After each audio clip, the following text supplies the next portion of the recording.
Well, hello everybody, and welcome to episode 106 of the Let's Play world. If you remember last episode, I rounded up a couple of villagers and moved them into our town, and I want to show you what's going on here. So as we wander down, you can see I set up some fence gates here to keep them from wandering out, and pretty immediately you can start to see little villagers walking around. I went around and I put a bed in, at least one bed, in basically every one of these houses. And occasionally there are workstations throughout, and they're just starting to pop up like crazy. Pretty wild. They pathfind in some really bizarre ways sometimes, and I haven't figured this out. They don't seem to like azalea bushes, and so I ripped out a few of those because they'll just walk up to them like this and they'll just stop. So I'm still starting to figure, some of that out. But it's pretty wild. Like when you look around, it looks like a little town. You'll turn a corner and occasionally you'll just see, like I was saying, somebody just hanging out at an azalea bush. Yeah, see, they just like to walk up to them and stop. It must be a pathfinding thing. It's pretty cool though. I'm a little concerned about what it's going to do as far as lag is concerned, because I know that villagers are pretty complicated entities with all of their workstations and whatnot. But I'm just going to let it do its thing and see how this goes. And it's pretty cool. They only wander about... This is interesting. Got cats and everything. They've only wandered about this far so far. I haven't seen any go down into the city at all. I haven't put any beds or anything, in here yet. I just kind of wanted to see what would happen. So yeah, they're all kind of keeping to the town right now, which is fine. And if that's successful, then we can kind of move more of them down here, set up some workstations, add some beds, that kind of thing. I did put up some blockers on the ends of some of the streets so that they don't go, again, wandering off into the wilderness and getting eaten by zombies. It's not very pretty, but it's functional for now. I did get a suggestion. Since we have this very Twin Peaks themed coffee shop, there's a suggestion that I name our barista after a Twin Peaks character. So although she was much prettier on the show, this is going to be Shelley Johnson. The other thing I said last episode was we had built some of these businesses, here in the city, and I wanted to get some really bright lights, and I thought frog lights would be a good idea to add to our Apple store here, and I wanted to do a frog light farm. I've been watching a lot of videos and doing some reading on frog lights, and I think we're going to take some of the ideas that I've learned and just kind of cobble them together into our own original design. So we're going to head into the nether, find an appropriate space, and do a frog light farm. So several episodes ago, we built this tunnel that goes out to our lodge. And right along the edge here, there was a torch, you can see. And the torch is where I decided a long time ago I wanted to do a frog light farm. And if you look out here, you can see we've got a basalt delta. And what I'm going to do is just clear out a bunch of space so that we have room to build a frog light farm, and so that we can get as many magma cubes in here as possible.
the Basalt Delta is one of my least favorite places to hang out, just because it's so dangerous. But we got a lot of work done here. You can see I've got a big flat area here, and I did cover up some of the pits of lava.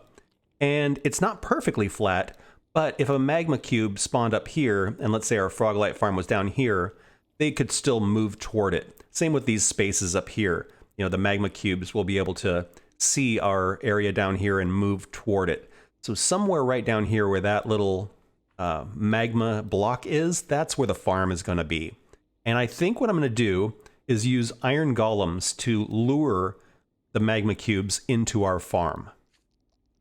From there, I just want to get a few frogs in there, and I just want to break down the magma cubes, have the frogs eat up the little baby ones, make the frog lights, and then I want to use rails to get the frog lights back up here, so we only have to go this far.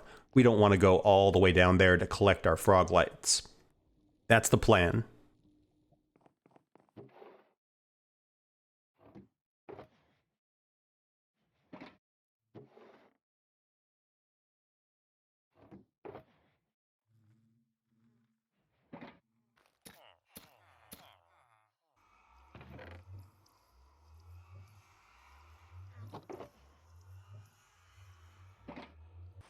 Okay, I've gathered up some materials. Phase 1, we're going to install some mine carts. Phase 2, we're going to build the collection area. And then Phase 3, we're going to need to get some frogs.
Well, this is definitely one of the most annoying builds.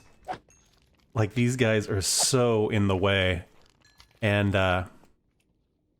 you know, I guess it's promising, you know, that there's going to be a lot of frog lights.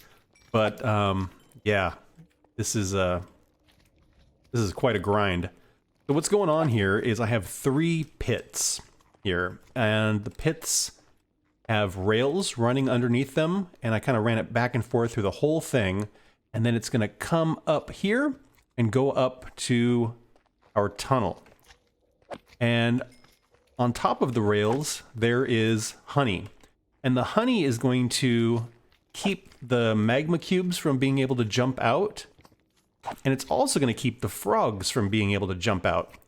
I'm going to put different types of frogs in each of the pits. So I'll put the warm climate and the cold climate and the kind of medium climate in each of the pits. And that way we can see which one of them is the most successful. And, you know, if we need to add more of a certain type of frog to one of those, we can adjust that. On top of the honey, I put some powdered snow. And up at the lodge, there's a ton of it, so that was pretty easy to gather. Not so easy to get back out, especially with these guys jumping at you. And then what I'm going to do is on top of each of these pillars here is we're going to put an iron golem. One right here, one, whoops, right here. And put one right here. And the iron golems are going to attract these magma cubes. Just like they're attracted to me, they're going to be attracted to the iron golems. And then they're going to fall down in the pit like this, and they're going to get all cold, and they're going to break down into the babies, and then the frogs are going to eat them, and they'll spit out the frog lights, and the rails will pick them up. That's the plan. That's the plan. The iron golem going to enclose in a fence. So put more over here.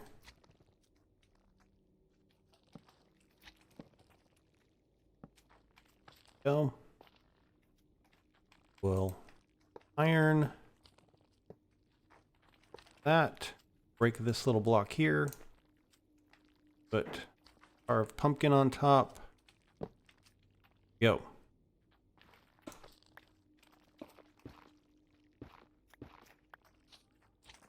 Okay, that's one iron golem in place. And I'm really concerned about these medium-sized ones. The big ones will definitely get broken down by the powdered snow, but these guys aren't making enough contact with it to take damage. Might need to make some adjustments here. The next thing we need to do is make some frogs, and we need to visit 3 different biomes. We need to do a warm biome, so we're going to go to the mesa first. Okay, if I run over here to some water, and we grab our tadpoles.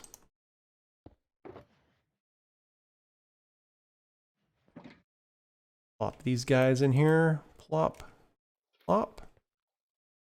And we'll let them grow up into frogs. For cold biome, we can just run out to our lodge. Probably just plop a couple of them down here.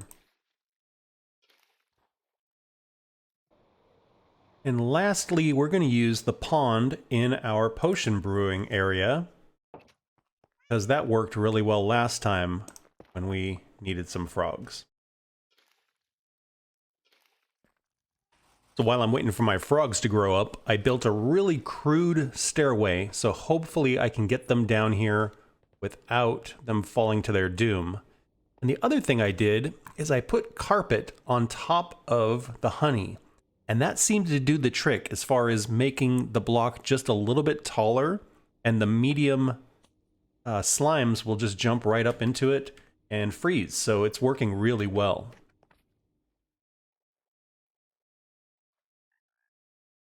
There we go. Boy, it's only supposed to take a Minecraft day for them to turn into frogs, but it always feels a lot longer.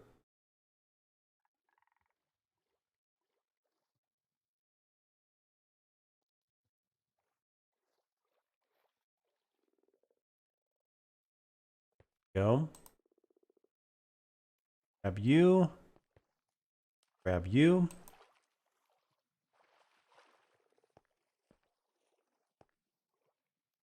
See if we can get these guys into the portal.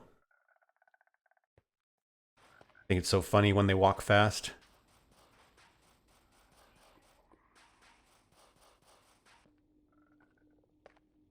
So far, so good. Nice. We are already getting frog lights.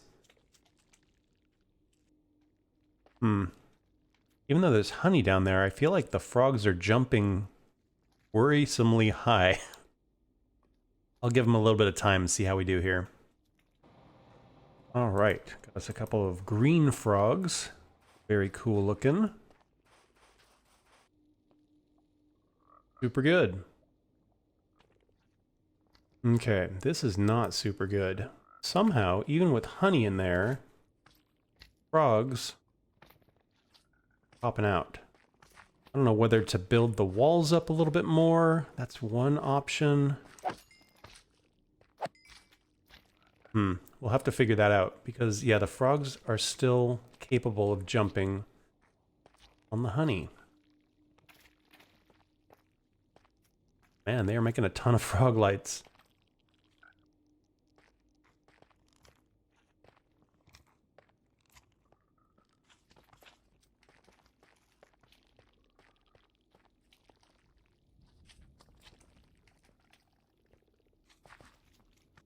Okay, I've got all of the frogs in the farm, and as you can see, I've torn the carpet back out, except for the very center square. So the honey seems to be just a little bit short, so these medium-sized magma cubes don't quite reach the powdered snow, and they never take damage. When I put the carpet in there, the magmas could jump higher, but so could the frogs, and the frogs were able to jump out of the farm. So what I've done is I've removed all of the carpet except for that center square. So these magma cubes, as they kind of move towards the iron golems, they will hit that carpet, take damage, and break down, and then the frogs do their work. It's not perfect, and I might need to make some adjustments, but it's a start.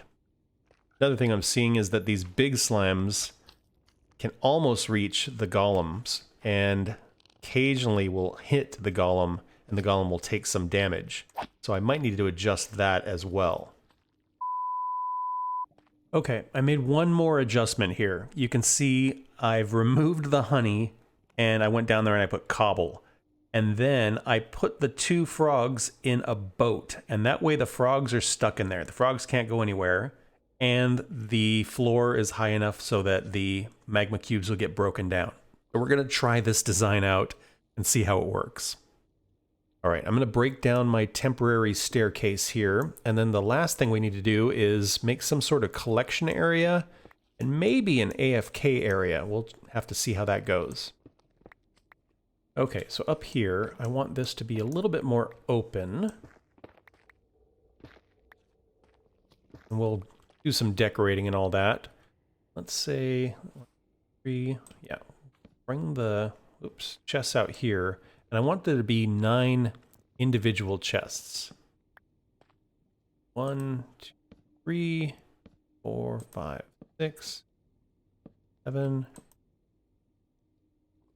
9. Go. I'm going to come around the back here.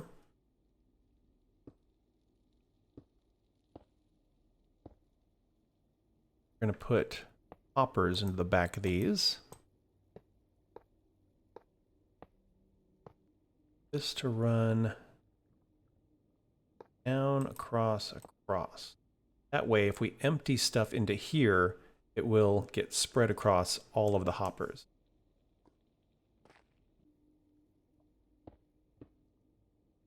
Then we need to take our rail line across here.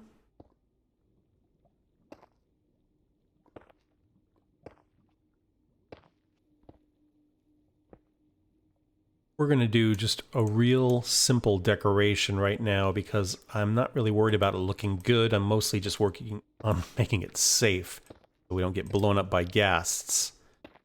And we can come back and pretty this up a little later. All that I have up here, just to kind of show you, is just a real simple circuit like I've done before. So when the minecart comes up here, there's a comparator right down here that will read it.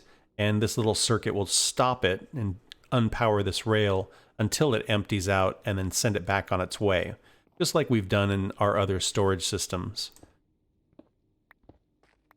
I could probably put an item filter on each of these so that we separate the different frog lights, but again, we can come back to that. I just want to make sure that it works. So let me see if I've got my mine stuff. Here it is. I've got a minecart, hopper, and let's give this thing a shot. So if I put a guy here, it should take off. And let's see if we can see how we're doing. Looks like there are some magmas doing their thing down there.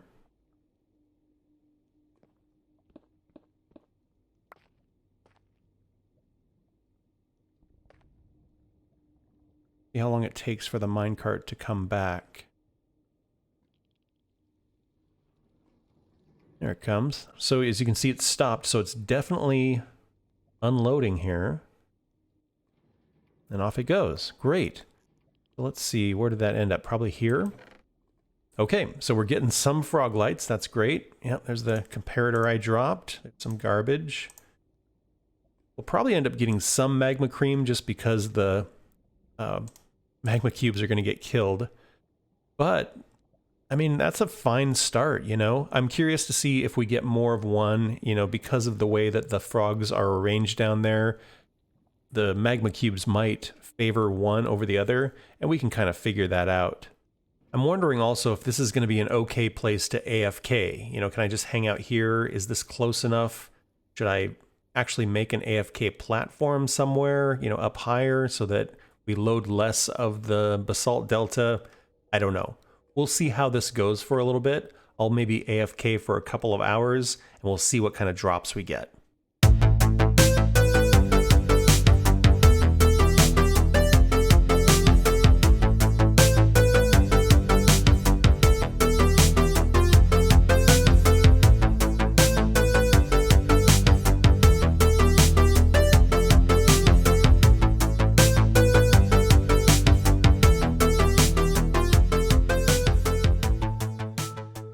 I've been AFK for 2 hours, and what's the verdict?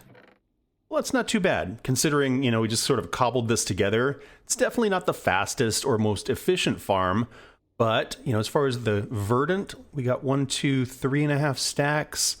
The pearlescent, I got 1, 2, almost 3 stacks, and the ochre, 2.5 stacks. So that's awesome.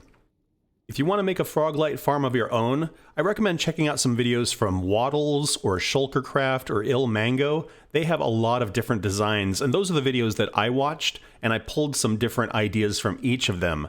And like I was saying, you know, without having a Bastion Remnant with a Magma Cube spawner, you know, just building out in the middle of a basalt delta, it's totally doable. If I had it to do again, I probably would have built a wall around my workspace, just so I didn't have to deal so much with all of those magma cubes. That got pretty annoying.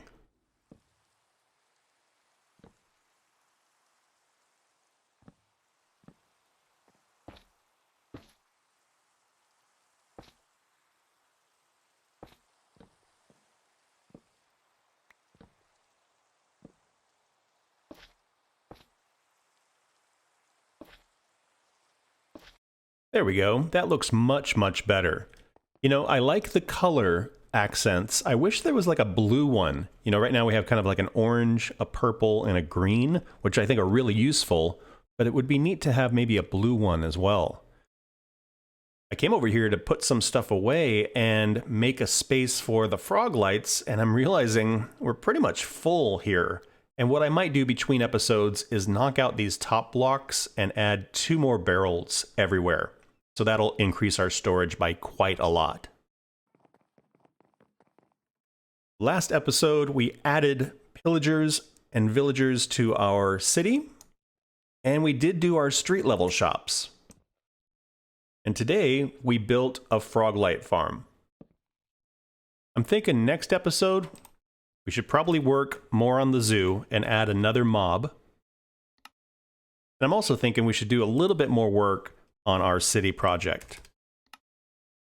But we've got a lot of really cool stuff up here. So if you have something up here that you really, really want to see, leave me a comment. Or if there's something that you want me to add to the wall of tasks, leave me a comment and I'll put it up on the wall.